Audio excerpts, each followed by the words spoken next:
The current mess started from one moment. I had only one meeting with Mrs. Johnson about Louis, his bunch of friends, and a couple more students from our year. Most of us shared a mutual subject, and my professor was eager for me to help them with it. According to her, if they didn't get it on with their studies, they would flunk out this subject this semester. Some of them wanted to continue the subject, and it would look very nice in the future. When I told her it would be impossible to help all of them at such short notice, she gave me 3 choices: Louis, his girlfriend Lindsay, and one of Louis's friends called John. I, as a raging bundle of gay nerves, with a massive crush on one particular person among them, chose Louis. After that, it was a harmless conversation between my group of friends. Louis's girlfriend had no right to react in such an unfashionable and crap way after eavesdropping on us. It was not like I was planning to hunt down her boyfriend for myself. It was true Louis was a nice guy. Him being a quarterback also added to his charisma. But I wasn't ever going to steal him from the hands of his girlfriend, at least not when he was dating another person. This is a reminder for any one gal or a fag, stay away from my boyfriend. Yet, here we were. This is the 4th time she had said that single sentence in the last 10 minutes. Sure, Lindsay was a popular girl at our college for being one of the cheerleaders, but she was poor at studies, and it was obvious from her poorly constructed speech. She was going nowhere from here. And you, she said, and turned to him, better stay away from Louis. I never touched him, I replied boldly, even though there wasn't a single cell in me that felt brave at the moment. All I felt was a hum of nervousness in my veins, and immense shame. Enough people knew about me being gay, but at this moment I was a spectacle. It was Mrs. Johnson who started this, I provided unhealthily. If it weren't for her, I wouldn't have ever approached her boyfriend. I could see girls standing in front of their boyfriends, and boys trying to look more masculine and upset at me. It was a display of heterosexuality. I was not invited to the party of the straights. I could have rolled my eyes, but I didn't. There were darn tears of shame in them. Shut your mouth, she shouted in frustration. Hey! Louis came ahead and took hold of her arm. That's enough.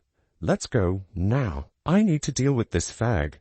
Stop calling him that, he hissed. It will not cost you 2 cents to be respectful. Louis looked at me instead of his gaping girlfriend, and then away. He had no emotion and no expression on his face. He might as well be a wall made of skin and bones. Let's go. Then he dragged her away. I breathed heavily and dragged my feet behind my friends. I could hear the low snickering of stupid airheads behind me, but I was used to it. A lot of them were hiding anyway. I could bet on that. They would understand this soon. 'Twas I who first started the discussion of Louis during the lunch break. I wanted to inform my friends about Louis' performance in the latest match, and our first meeting for the discussion of the study plan. From there, the conversation turned to me. They knew of me having a crush on Louis, and a normal and harmless teasing between friends began. Unfortunately, Lindsay and her group of friends heard everything and felt offended. Hence the drama that ensued soon after. I could not assume Louis' sexuality, but his dating history consisted of nothing but girls. As far as I knew, my crush on him would probably die down after we finished our courses, he in whatever way he wanted to go, and me on my way. 2 more years, it would be all right. From what I knew, Louis and I would never interact after today. There was no chance after how disastrous today turned out to be. I would suddenly give up on helping him and maybe choose another student. Yes, that sounded best. So, thank you for that, Lindsay, stupid homophobe. However, despite my hopeless attitude, fortune favored me in wonderful ways. Not that I was proud of how our next meeting happened, but because I was ready to give up on meeting him and everything in between. If Mr. Johnson wasn't absent today, it would have ended approximately 3 hours ago. But now I would have to wait for this weekend to be over, and that was how I met Louis next, hopeless and dejected. One of my friends had spilt his lunch on my shirt and ran away with a tail between his legs when I threatened to hit him. It was a harmless joke, and my friends left me to deal with this mess, alone, with horrible dumb laughs. So now I was shirtless and washing my shirt under the cool water in the washroom. Although I kept my glance on the door to make sure I was not seen like that by anyone other than my friends, it still took me by surprise when Louis walked with his bag and removed his shirt immediately. It was a dirty shirt, so I understood his intention. I removed my eyes from him and covered myself however much I could. I felt his eyes on me, but did not say anything. I did not want to take the risk. I saw him turning to me from the corner of my eyes. I felt a little embarrassed at my half-naked state. "Hey, Isaac," he began and cleared his throat. "When are you going to hold our next meeting?" "The study plan," he clarified when I found his gaze. "It's tomorrow evening, is that right?" I made an effort to not look at his frame. "You still up for that?" I asked. He shrugged. Why wouldn't I be? I did not say a word and returned to what I was doing. If he did not want to acknowledge what happened yesterday, I was not going to force it on him, which also meant if he didn't acknowledge, then I would meet Mrs. Johnson on Monday. There were no two ways about it. "Isaac," he began and looked at me, about yesterday. "I am sorry about how things went. I should have stopped Lindsay before it was too late."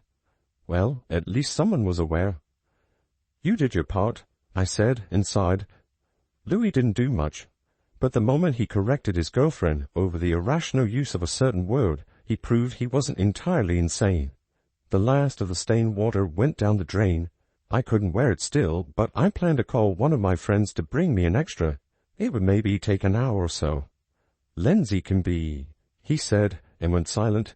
"She's a fucking bitch," I muttered under my breath and scrolled through my phone. "Yeah," he muttered. I froze for a moment. I didn't think he would listen. I blushed a shade of shame, but didn't apologize for what I had said. Lindsay was one of those annoying girls at our part of college. She deserved that. I called my friend to distract me from the entire situation. I hoped Louis would leave by then. I informed my friend about my needing a shirt, and he promised to be back in an hour. He had just reached home. I felt like crap. I hung up and found Louis looking at me. "I have a spare t-shirt if you need it." "No, thank you," I replied and pocketed my phone. I didn't want to get into trouble with his girlfriend any more than I already had. I was well aware of how deranged of a person she was. "I'll wait for my friend. He lives nearby." He did not, but how would Louis know that? "So," he began and picked up his bag to leave. "Will we see each other tomorrow?" "I don't know, Louis," I replied. I could not understand why he was still insisting. "Well, I will be there." Then he left. I couldn't help but smile strangely into the mirror. "I only have an assignment left," Louis began, "but we still have a couple of weeks on us." "You shouldn't leave it for the last moment." Louis sat on the chair next to mine. It was quiet around us, and so I could even hear his breathing loud and clear. "Can I ask you something?" he began. I arranged the first of the notes on the table. "Go on. It would be nice if it's about this." He made an apologetic face. No, it's not. But it's something of equal importance." He rubbed his hands together and looked down at his hands. "I was wondering about something, and I'd appreciate it a lot if you could answer me." "I need to hear it first," I politely replied. "How?" he began and struggled to speak further. "Did you know?" "Know what?" I asked. "That you're gay." He rubbed a thumb over his pulse point. "You don't have to answer if you don't want to, of course. It's just something I couldn't stop thinking about." That was an easy question. Several people had wondered about that. Quite a few even approached me. "I just did," I said, and I knew the answer wasn't very unhelpful. When my friends talked about girls, I couldn't feel the same. I struggled to imagine what they could vividly think and feel. I waved my arms around. It was easy with men, however. I could imagine kissing them without feeling uncomfortable. Although I haven't been feeling like that for the longest time, it was only during high school that I accepted it as a part of me. I looked at him with a smile. "I managed to date the hottest guy at school. He was a player like yourself." "Wow," he said, and huffed out a laugh. "So you just know, huh?" "Yeah," I answered and went back to the notes. The timing of this conversation was weird. It was only yesterday that his girlfriend had humiliated me in front of a crowd. "Okay," he said and cleared his throat. "Before we return to the studies, which you want more than me, I want to tell you that Lindsay is sorry for what she did yesterday. She told me this morning she was guilty." "She should tell that to me," I muttered. Before it could get any awkward, I slid his pair of notes to his side.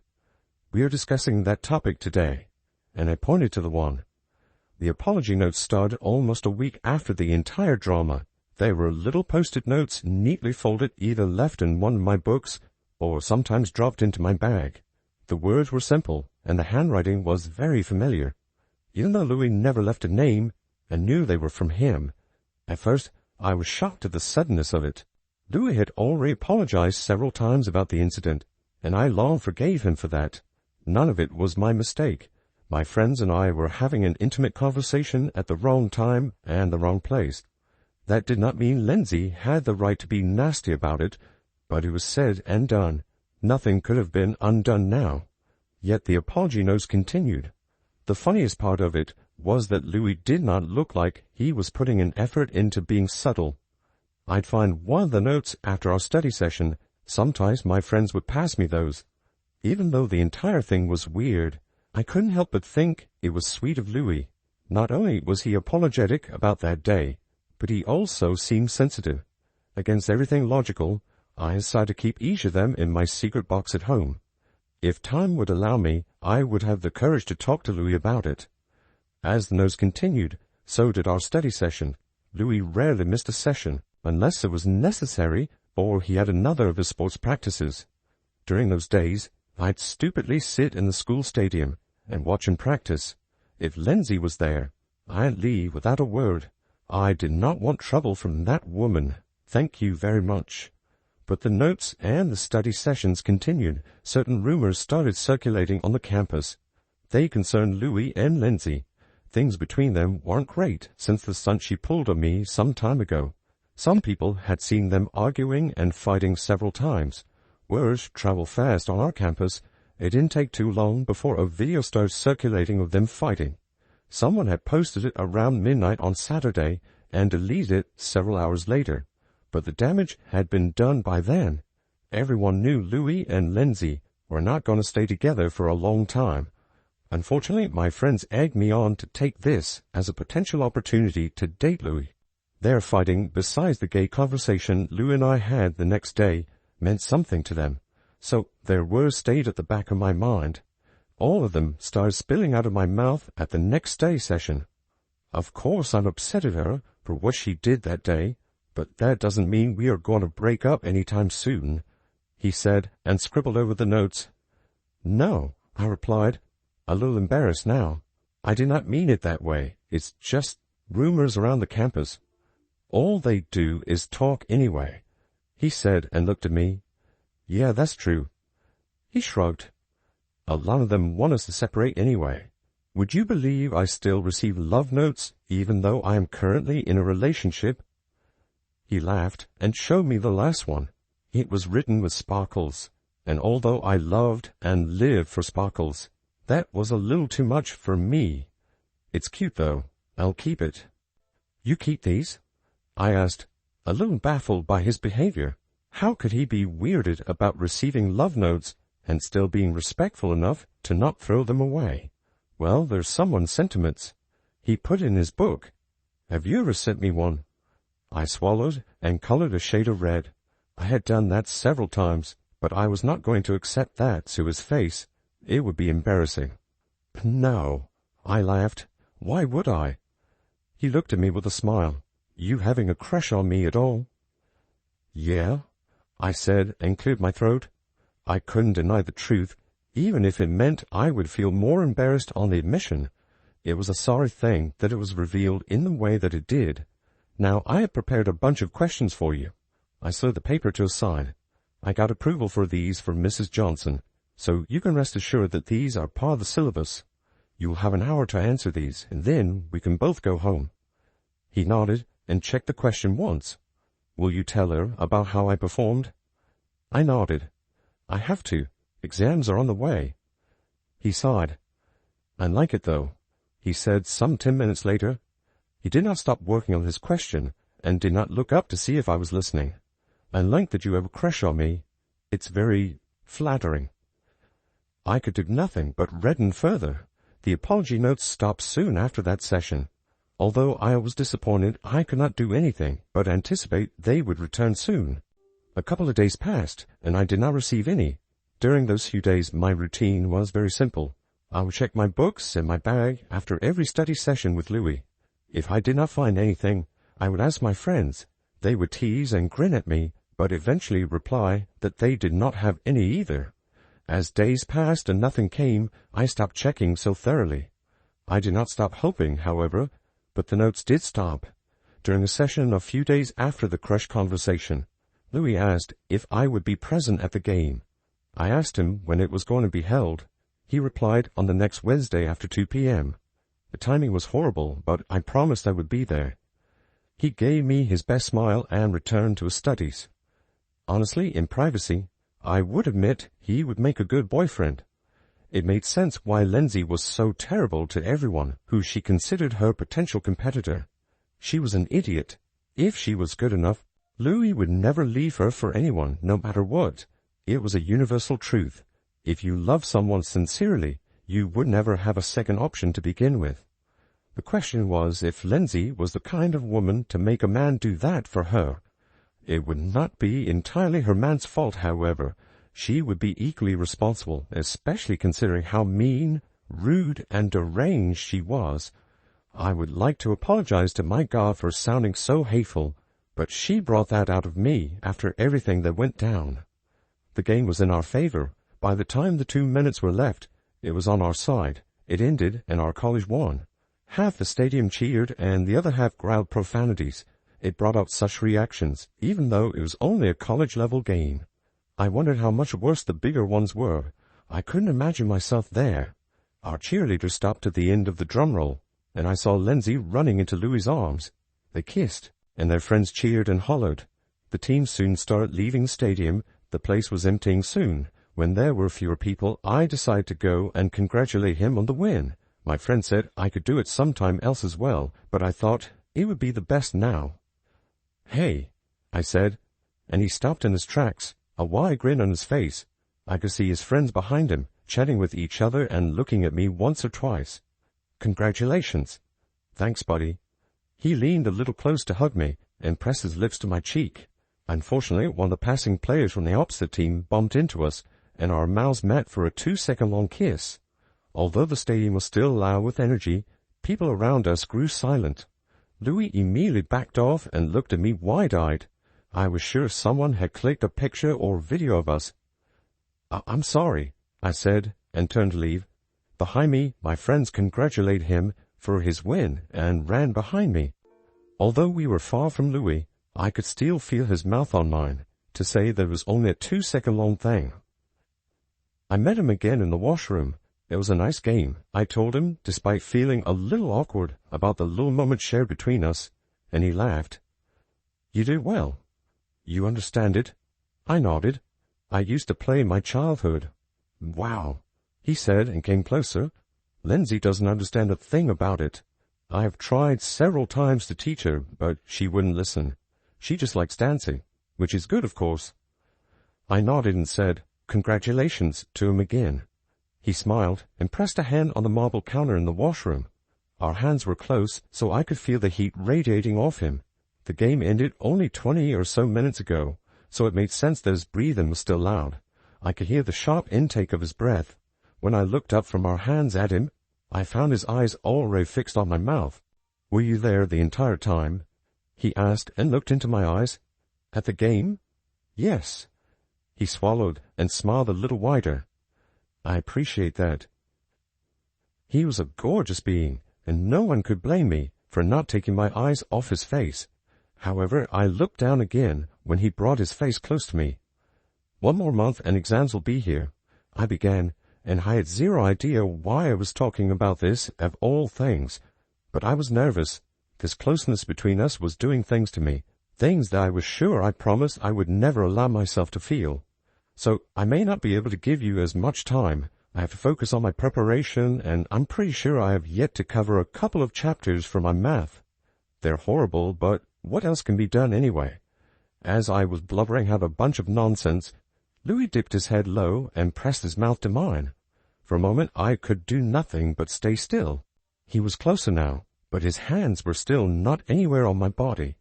He swallowed and pulled his face away to look into my eyes again. Was that all right? He asked softly. You tell me that. I challenged and said. I knew of my crush on him. Heck, thanks to Lindsay, nearly everyone at college knew about that. So asking me if it felt good about being kissed by my crush was asking a hungry babe if it liked it when his mom fed it milk. It felt nice, he admitted innocently. There were no other thoughts in his head at that moment. That much was clear to me.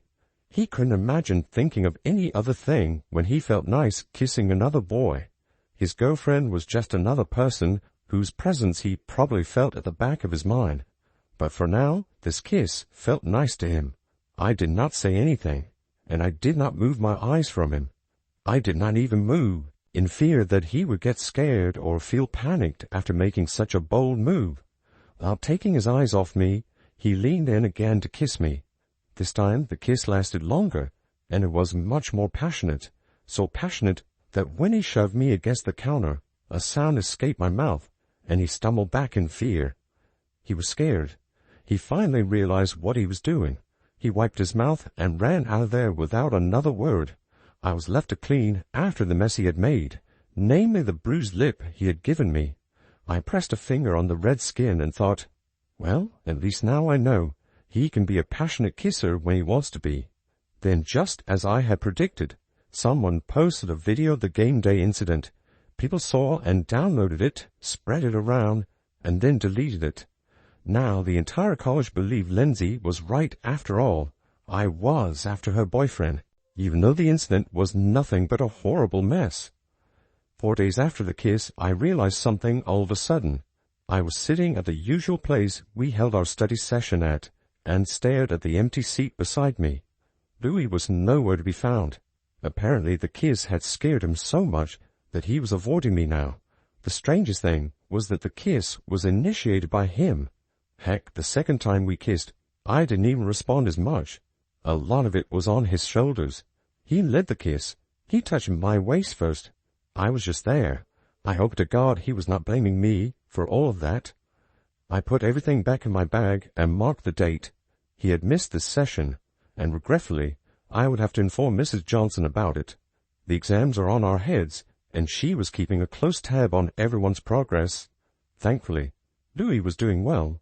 His only drawback was that he often missed these sessions. When I sat down at my usual seat in my class, my bench partner slid something to me. This is for you. He said, Oh, I answered, a little confused. There's your name. He pointed at the little scratch of my name, and yes, there it was. I could not recognize the handwriting, no matter how hard I tried. I looked around the class with a little smile. Did I have an admirer now? Fuck! I couldn't wait to tell my friends about this. When my professor left, I checked out the item carefully folded within a gift wrapper. It turned out to be a Hawaiian-themed shirt. I had been looking for it in the local stores for a house party my parents were holding next month, but who could it have been? I looked around the class and found my friends' eyes. I asked them, and they said they were not behind it, so an admirer, I thought. There were no other explanations about this. However, it was just the beginning. After that shirt, I received chocolates packed in expensive wrappings, and then the books I couldn't find at the bookstores. Strangely, these were the same items that I often talked about at college. If I had talked with my friends about wanting a certain thing at home, I wouldn't ever receive it, but almost all that I talked about at college was gifted to me. Soon the gifts got a little sweeter and bolder. I could even find little post-it notes with sweet messages in them. It was only when I recognized the writing that my suspicions grew. I had an idea who the sender was, but I couldn't prove it. In the meantime, 3 other things were going on. Louis had cut off the study sessions. He told me he would be studying on his own, and that he did not want to burden me any longer. I knew that decision was made after our kiss, and it made sense that he freaked out about it. I mean, I would be too. If I were dating someone, especially of the opposite sex, and decide to kiss someone of my sex, it would certainly freak me out. but only in theory and the cheating bits. In practice, kissing someone from my sex wouldn't freak me out. I was into people of my sex. Secondly, the rumors about Lindsay's and Louis's relationship got wilder. According to the recent rumor, Lindsay had thrown a warm cup of coffee on Louis over some disagreement between them. It was some days after the video went viral, and there were more that I avoided listening to. It was almost as if people were curious to know how much of a loser their star quarterback was in his relationship. They secretly enjoyed it. Weeks passed and exams started. It passed smoothly for me, and so it did for a lot of others. On the last day of the semester exams, however, something strange happened. Lindsay publicly broke up with her boyfriend Louis. She made the most pathetic sight. She had thrown her half-chewed pencil on Louis before screaming that she was disgusted that she had dated a fag for so long. People recorded the entire thing. It was the last day of the semester, and no one cared to show any courtesy. Lindsay was again making a spectacle of herself, and all of us were merely passing by her. Louis stood silently in front of her, his eyes fixed on hers. From an outsider's perspective, he looked cool, calm, and collected, but I could see the nervous twitch in his hands and the rhythmic tap of his foot. It was obvious he was panicking. His carefully stitched persona was forcibly undone by the girl whom he once cared for. It was unfortunate she turned out to be a raging homophobe. My friends tried to stop me when I decided to intervene. It was none of my business, they said, and I couldn't help it. It did not matter if Louis was gay or if he liked me. What Lindsay was doing was wrong, and no human deserved to be treated as such, unless they were bad people, but that was another thing. "You should stop being so mean, Lindsay," I said, and stood in front of Louis. We made a funny sight. I was several inches shorter than the quarterback, and so he did not even hide behind me, but I couldn't care less. "Maybe you just want a good lover to him. Keep your mouth shut, pansy." She screamed, her hair a mess. "Lindsay, that's enough," Louis said calmly. "Oh, now you speak. Should I insult him some more so that you fucking speak? Don't bring him into this. He's just a friend." "Friend?" she repeated with a scorn. "Whom you kiss." There was a collective gasp around us, and it pissed me off. I grabbed Louis' hand and dragged him away from there. Behind us, Lindsay screamed. I told her she could think about all of this when she would be a mother of 5 children with an abusive husband with nothing but alcohol to rely on. As wrong as it sounded, I couldn't take back my words. Lou and I found ourselves in the washroom. "I'm sorry about that," Louis began, and washed his face. His hands were still trembling. "But you shouldn't have jumped in like that. It gives the wrong impression." I crossed my arms over my chest. "And that matters because—" He clenched his jaw and stared at me through the reflection. "You know why. Secretly sending me gifts after gifts, sometimes expensive ones, gives wrong impressions too, Louis." I turned to him. He stilled as if he hadn't ever expected to be caught. "You have a certain way of writing L, Louis. It wasn't difficult." He began and shut his mouth. "I'm not shaming you for anything. I understand you're fascinated by me, or at least by my crush on you. But you don't need to hide that. I'm not hiding anything." He wiped his hands on the napkin and turned to me. "I've always wanted to separate from Lindsay," he began suddenly, "but I never had a solid reason. What happened at the cafeteria weeks ago opened my eyes. Something changed after that, and it got difficult living with her. I felt embarrassed calling her my girlfriend. I swallowed, but didn't say a word. And yes, maybe you can say I am quite fascinated by you." He sucked on his bottom lip. "The thought that you think the same way as Lindsay does about me does not disgust me as I initially thought it would." I breathed heavily. "What does it do then?" He swallowed. "It makes me happy," he confessed. "I get distracted. I lose my senses. I lose my concentration, my focus, everything. And I just can't stop thinking about it. About you." He looked away then. "This is not a confession, however." "I get that," I told him, even though I could feel my racing heartbeats. I grabbed a pen from my bag and a page. I wrote my number and address on it and slid it to his side. I was trembling a little, but from inside, I was going Hakuna Matata. It was just a crush. It would be okay. Here, I said, we have a 2-month break. Maybe before the new semester we can go to some places around the city, explore and discover, learn a thing or two. He picked up the piece of paper and pocketed it. Usually, I began, I am not this bold, but I think I couldn't help it this time. Unless you contact me, Louis, we will see each other next semester. I am sorry about your breakup. I added, don't worry about the breakup. It had to happen. I shrugged. Even so, it must have bothered you. I breathed heavily and stepped back. Take a moment for yourself. Bye. But before I could leave, he grabbed my wrist and pulled me close. Then he pressed his mouth to mine. In the 3rd week of our semester break, I opened the door almost a minute after the doorbell rang. Louis stood outside the door, wearing a matching Hawaiian shirt that he had gifted me weeks ago. Hey, he said, and leaned in to press a quick kiss on my cheek. Let's explore. Louis and I officially started dating in the next semester break.